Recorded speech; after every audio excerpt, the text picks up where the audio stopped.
Greetings Earthlings and welcome back to my channel. I thought I would take the opportunity today on our last day here at Carolina Landing, Thousand Trails, to give you a little bit of a rundown, a final critique, if you will, of the campground. So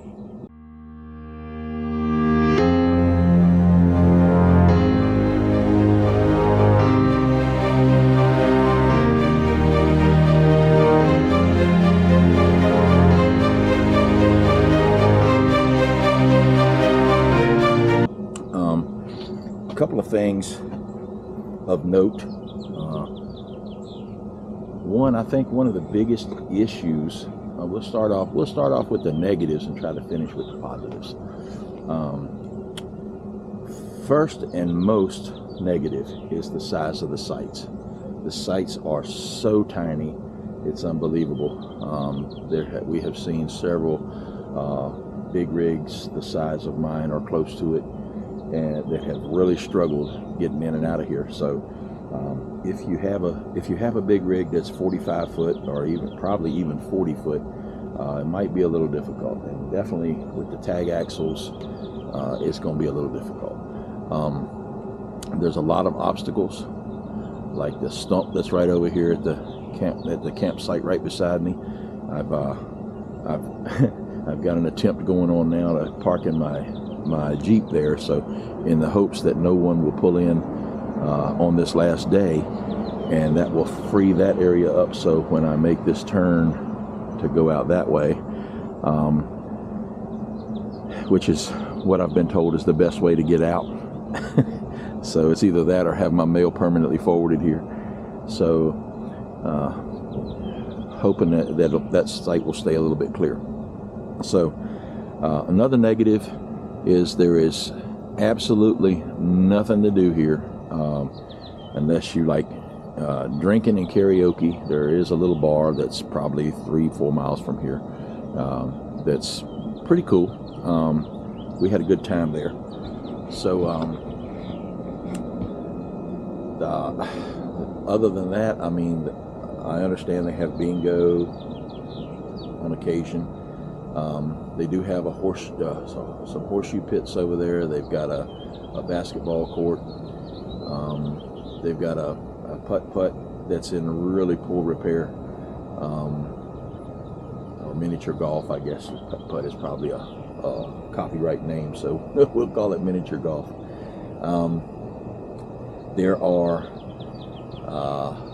occasionally a bench. There's a walking trail that's, I don't know where it goes. It seems to go around the little field out in the front of the office and then come back to the front gate, and then I guess you spend the rest of the time on the roads in the campground. But there's I don't think if there's any more negatives. Not really. I mean, the experience that we've had here, the people that we've met have been, very, very nice and friendly people. We had a neighbor that was right here on this lot that came in, and I told him after his first day of being here, I circled around coming back to the front of my camper and noticed that he had a hot tub, an inflatable hot tub outside of his camper, and I told him he was my new hero because I never seen that before, and I struggled to find enough room for another shirt in my RV. So and then as fate would have it, he left. Another neighbor pulled in on the other side and immediately started setting up his hot tub. My wife thinks we should get in with the in crowd and get a hot tub, but no. we're not. I would have to put it on top of my Jeep and travel that way, so no need in doing that. So I wanted to take you over here. Here's a couple of vacant sites right behind me here. You can see those. That's adequate, but it certainly ain't gonna give you any room to move around. If you've got one of those clam type tents or a screen tent that you would like to put up, you can pretty much forget about that. There's not enough room for that. The fire rings are pretty cramped. You see, if you have a fire and you've got a next door neighbor, you're likely going to feel one of your campers is going to be filled with smoke. As it seems to have gotten to the point where It's warm. It's relatively warm down here. It's been in the 70s the last 2 days, and already this morning it's starting up. There's my hot tub neighbor over there. Look, he's got a hot tub. He's unbuilt the shelter around it. Good morning. Morning, how are you? It's so far so good. Another beautiful day it looks like. Yes, sir. So yeah, they just came in a couple days ago. Young couple and their dog. And but I mean, you can see the size of these sites are very very narrow. I mean, the water pipe is what, 1.5 feet off the pavement. The power pedestal is just a little bit farther, and the sewer is about the same as the power pedestal. So if you come into this site, you're going to have all that stuff restricting you on one side, and this humongous block of concrete that's washed away on this side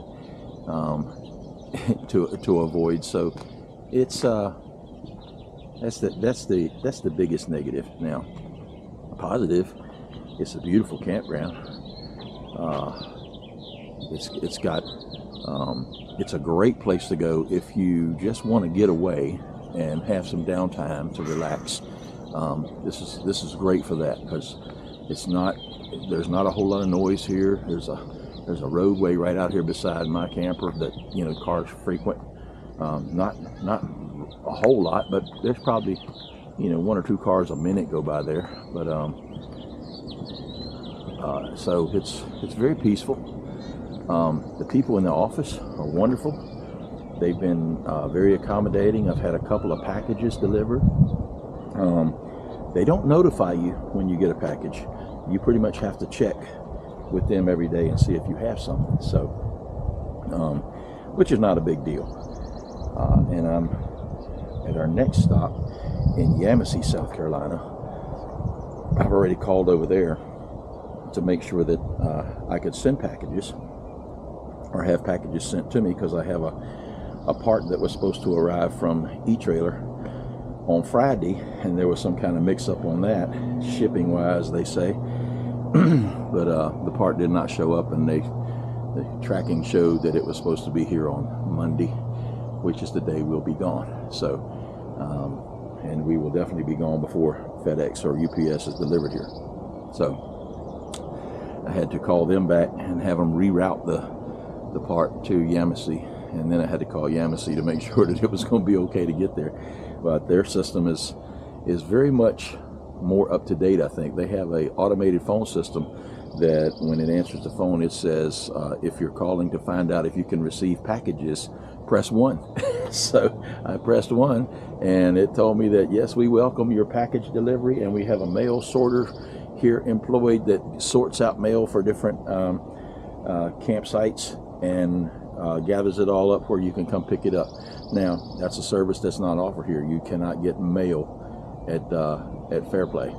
So I mean, you can get mail if you're in Fairplay, but you can't get mail if you're in Carolina Landing.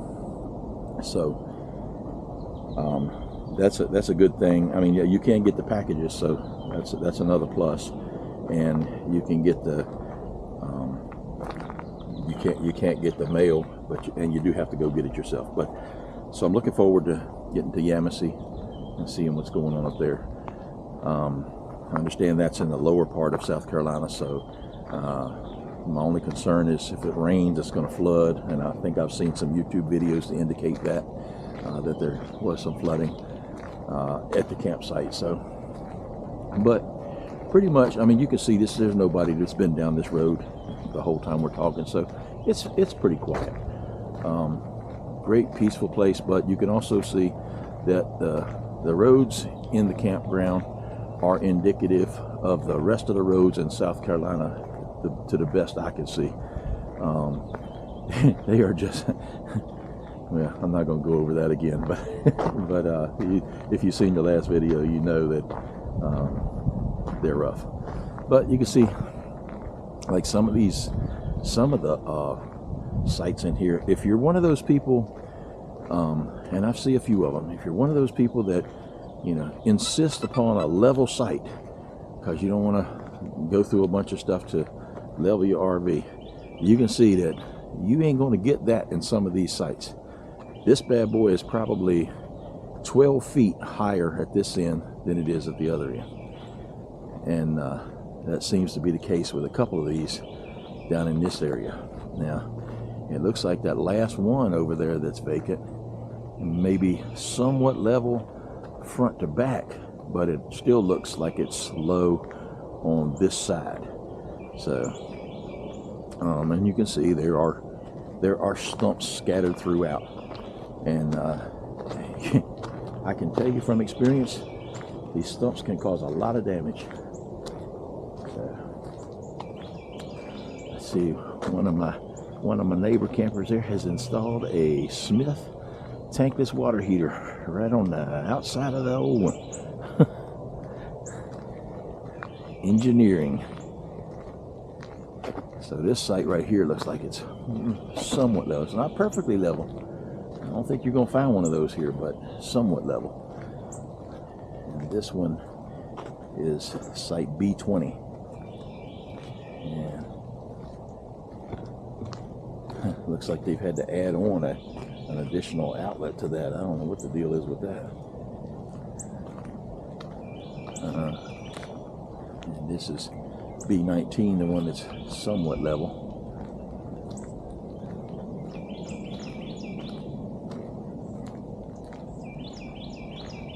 Yeah,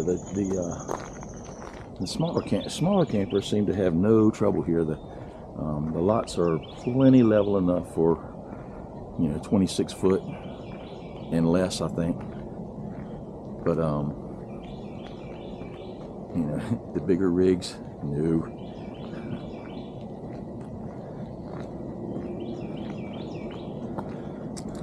Good morning.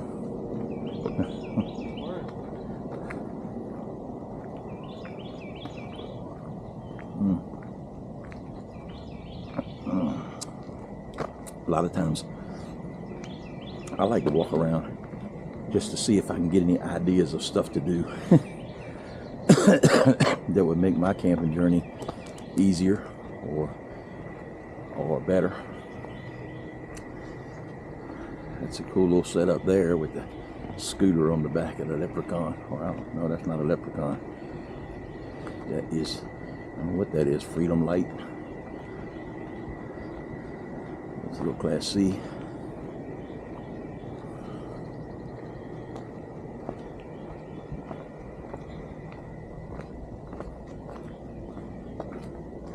And you can see by looking down the hill, there's level is a word seldom mentioned here.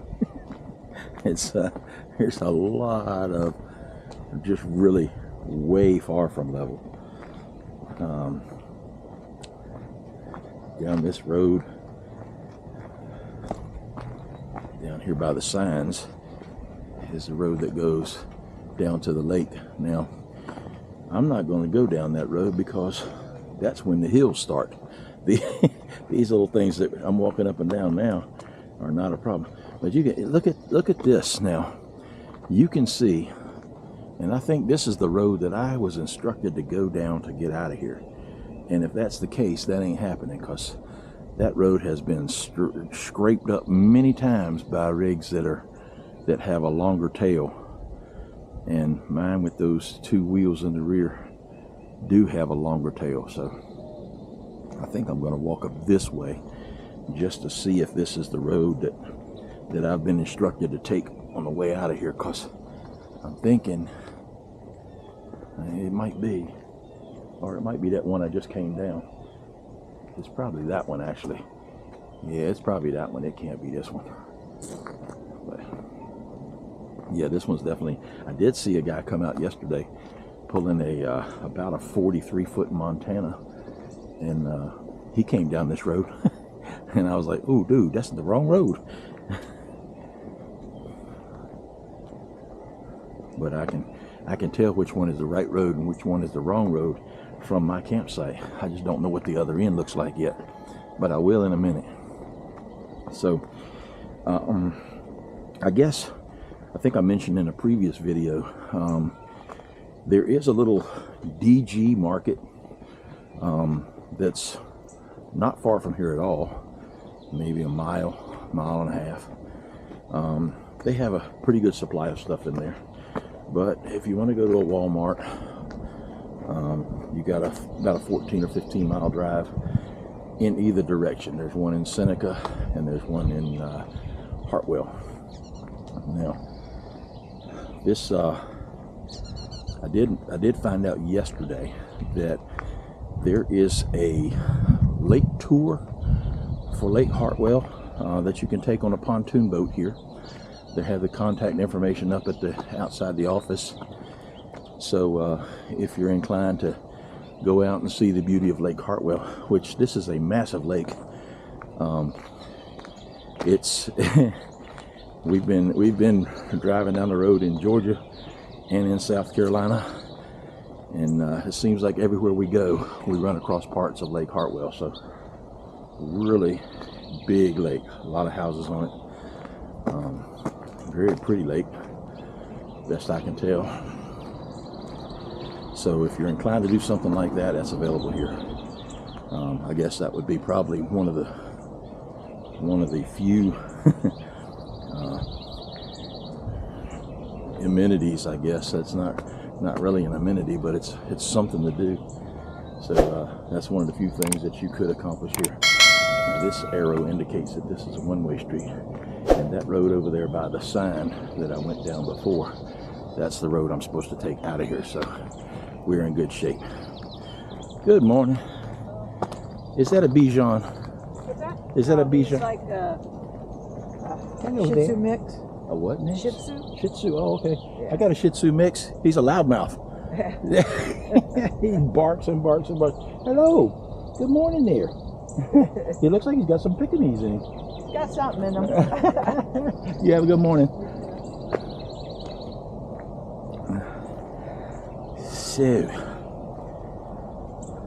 So you can see from here, there's a playground over there for the kids, volleyball court.